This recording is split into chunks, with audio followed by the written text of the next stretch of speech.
Assalamualaikum warahmatullahi wabarakatuh. Perkenalkan, nama saya Jaka Dwira dengan NPM 333416005. Pertama-tama marilah kita panjatkan puji dan syukur atas kehadirat Allah Subhanahu wa taala, dan tidak lupa pula kita menjunjung Nabi besar kita, junjungan kita Nabi Muhammad Shallallahu alaihi wasallam.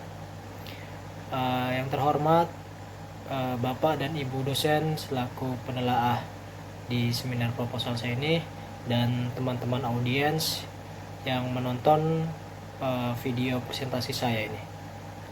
Di sini saya akan mempresentasikan proposal saya yang berjudul pengaruh kuat arus dan waktu pada hard chrome plating terhadap kekerasan dan ketahanan aus pada baja IC D2. Hal yang melatar belakangi penelitian ini adalah miniaturisasi komponen dari produk-produk teknik telah menjadi tren pengembangan teknologi saat ini.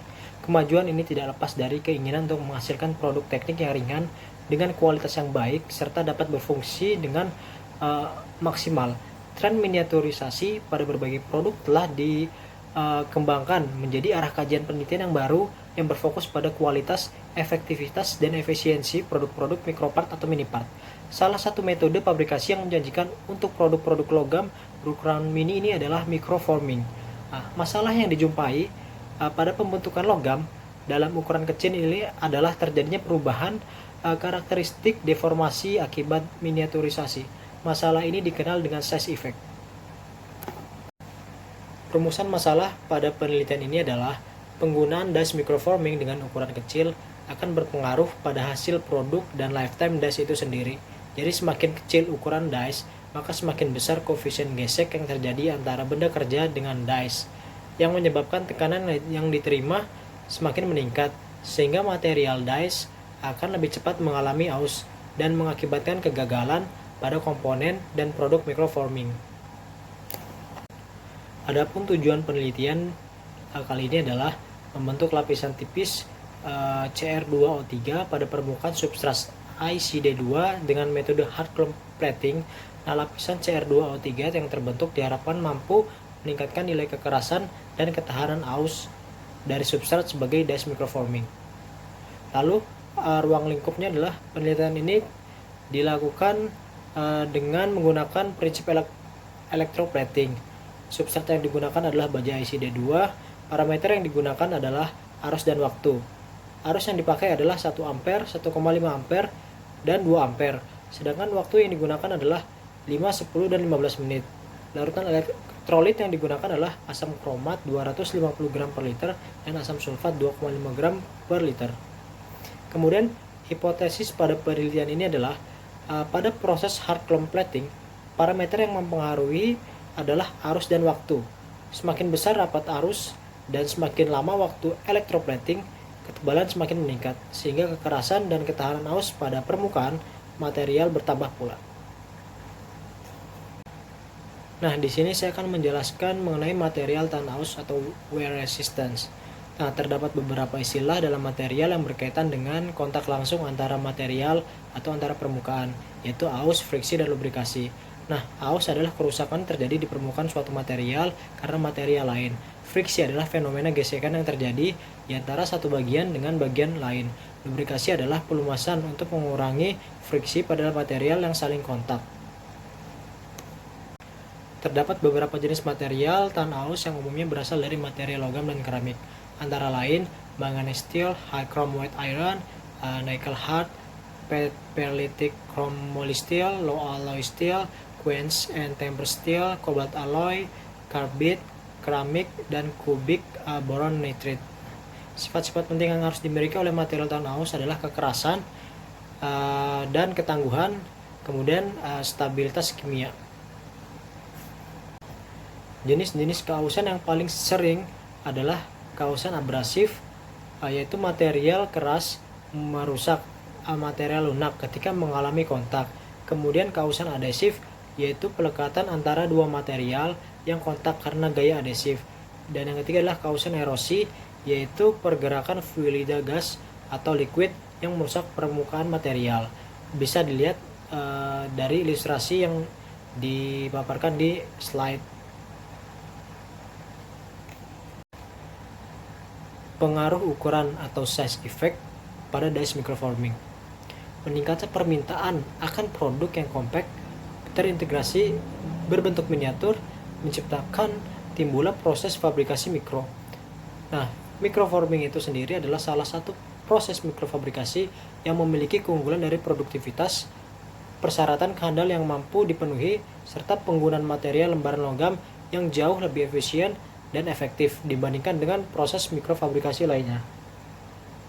Nah, ketika proses pembentukan logam ini diskalakan dari ukuran konvensional menjadi submilimeter, beberapa aspek pada proses dice microforming ini akan mengalami yang namanya size effect. Jadi permasalahan utama yang terjadi pada microforming tidak terlepas dari adanya size effect atau pengaruh dari ukuran.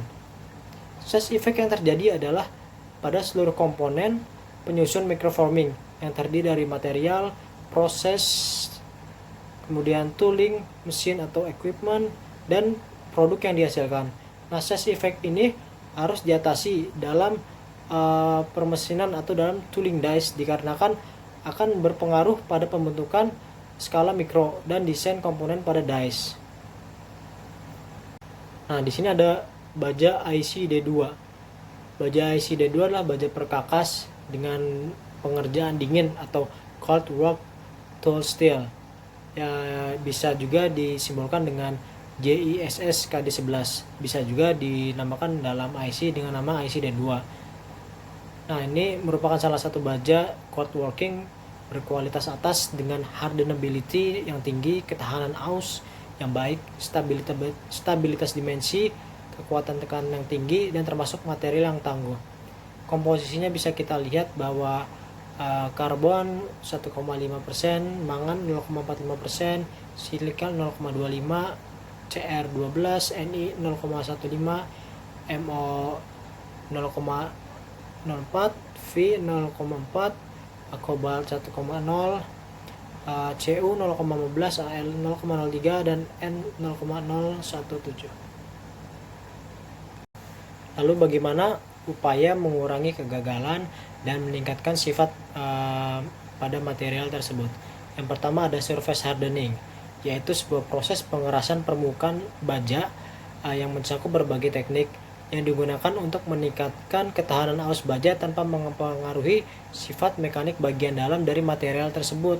Jadi kombinasi permukaan keras dan ketahanan terhadap kerusakan pada benturan ini berguna. Contohnya pada bagian seperti roda gigi, bantalan atau poros, aplikasi turbin, dan komponen otomotif yang harus memiliki permukaan yang sangat keras untuk menahan keausan.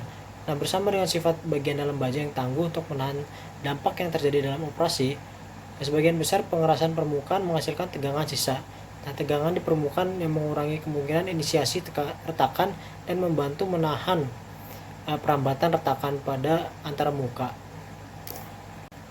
Secara garis besar, surface hardening terbagi menjadi dua metode. Yang pertama adalah metode yang meliputi pembentukan lapisan permukaan yang baru atau layer addition. Yang kedua adalah metode yang meliputi modifikasi permukaan dan bawah permukaan tanpa adanya peningkatan dimensi atau substrate treatment. Di sini kita bisa lihat tabel klasifikasi, ada addition layer dan substrate treatment.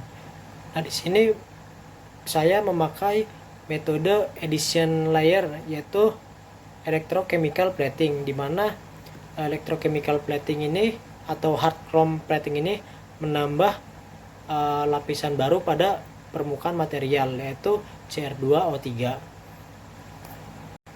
Nah, upaya yang kedua adalah heat treatment.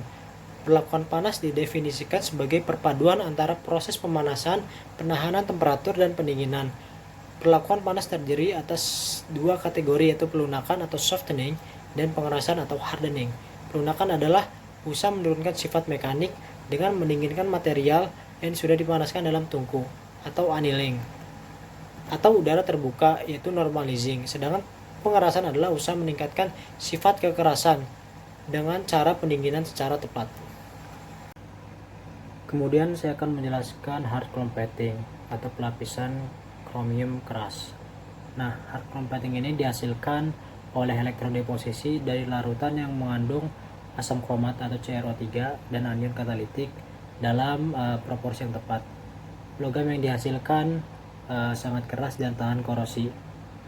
Nah, kegunaan utama dari hard chrome plating ini adalah untuk aplikasi ketahanan aus, meningkatkan performa dan lifetime, dan memperbaiki bagian komponen yang rusak, serta untuk memperindah bagian permukaan pada material. Prinsip kerja dari elektroplating ini adalah sumber arus listrik searah dihubungkan dengan dua buah elektroda, yaitu elektroda yang dihubungkan dengan kutub positif merupakan anoda, dan elektroda yang dihubungkan dengan benda yang akan dilapisi merupakan katoda. Kemudian benda yang dilapisi harus mengantarkan arus listrik. Selanjutnya kedua buah elektroda dicelupkan dalam larutan elektrolit, karena dalam prosesnya nanti arus akan mengalir dari anoda menuju katoda melalui larutan elektrolit. Reaksi yang terjadi pada hard chrome plating ini yaitu pengendapan ion pada pelapisan krom keras dengan elektroplating cukup kompleks. Ion kromat merupakan sumber ion kromium yang akan mengendap dan membentuk lapisan pada permukaan katoda atau benda yang akan dilapisi. Nah, asam kromat dalam air cenderung akan membentuk asam dikromat atau H2Cr2O7. Asam dikromat berwujud Cr2O7 2- dalam larutan elektrolit. Dan selanjutnya akan mengendap untuk membentuk lapisan pada permukaan katoda. Ada 3 reaksi secara simultan pada katoda, yaitu pengendapan Cr, pembentukan H2, kemudian pembentukan ion krom. Kemudian ada 3 reaksi juga secara simultan pada anoda, yaitu pelepasan oksigen, oksidasi ion Cr, dan pembentukan PbO2. Krom tidak dapat berfungsi sebagai anoda dengan baik karena dapat dengan mudah larut di dalam larutan asam kromat. Maka sebagai pengganti digunakan anoda atau anoda timah hitam atau Pb yang bersifat tidak mudah larut dalam larutan asam kromat. Kemudian prinsip kerja elektroplating sesuai dengan pernyataan hukum Faraday yang berbunyi jumlah zat-zat atau unsur-unsur yang terbentuk dan terbebas pada elektroda selama elektrolisis sebanding dengan jumlah arus yang mengalir dalam larutan elektrolit. Nah, jumlah zat-zat atau unsur yang dihasilkan oleh arus listrik yang selama elektrolisis adalah sebanding dengan berat ekuivalen masing-masing zat tersebut. Bisa kita lihat rumusnya di slide. B sama dengan I kali T kali E per F. Kemudian ada pengujian dan karakterisasi selama penelitian ini. Yang pertama ada uji kausan. Salah satunya adalah metode Agassi, di mana benda ini memperoleh beban gesek dari cincin yang berputar atau revolving disc. Pembebanan gesek ini akan menghasilkan kontak antar permukaan yang berulang-ulang, yang pada akhirnya akan mengambil sebagian material pada permukaan benda uji. Lalu ini adalah metode penelitian yang akan saya lakukan. Pertama yang telah dilakukan adalah literatur review, preparasi substrat, lalu pretreatment, kemudian di sebelahnya membuat larutan elektrolit dengan krom acid dan sulfuric acid, kemudian mengatur jarak anoda dan katoda, mengatur arus dan waktu yang telah ditentukan, kemudian melakukan proses hard chrome plating, membersihkan substrat, lalu karakterisasi substrat dengan XRD dan optical mikroskop, kemudian melakukan uji kekerasan dan ketahanan aus, kemudian menganalisa dan pembahasan, lalu berikutnya adalah kesimpulan. Kemudian ada uji kekerasan menggunakan metode Vickers yang berdasarkan pada penekanan oleh satu gaya tekan tertentu oleh sebuah indentor berupa piramid diamond yang terbalik dengan sudut puncak 136 derajat ke permukaan logam yang akan diuji kekerasannya, di mana permukaan logam yang diuji ini harus rata dan bersih. Angka kekerasan Vickers atau VAN yang didefinisikan sebagai beban dibagi luas permukaan lekukan. Karakterisasi pada penelitian ini menggunakan X-ray diffraction yang berfungsi untuk melihat senyawa yang terdapat pada permukaan lapisan adalah Cr2O3, dan optical mikroskop yang berfungsi sebagai untuk mengamati mikrostruktur pada permukaan sebelum dan setelah treatment. Alat dan bahan yang digunakan adalah yang pertama rectifier, backplating, stopwatch, jangka sorong, dan timbangan digital. Lalu bahan yang digunakan larutan H2CrO4 dan H2SO4 dengan kadar masing-masing 250 gram per liter dan 2,5 gram per liter. Baja ICD2 sebagai substrat, NaOH 10%, timah hitam atau Pb, Aquades, alumina, dan amplas dengan grade 200 sampai 1000. Dan ini adalah referensi yang saya gunakan. Kemudian terima kasih atas perhatiannya, dan terima kasih telah menonton video presentasi kali ini.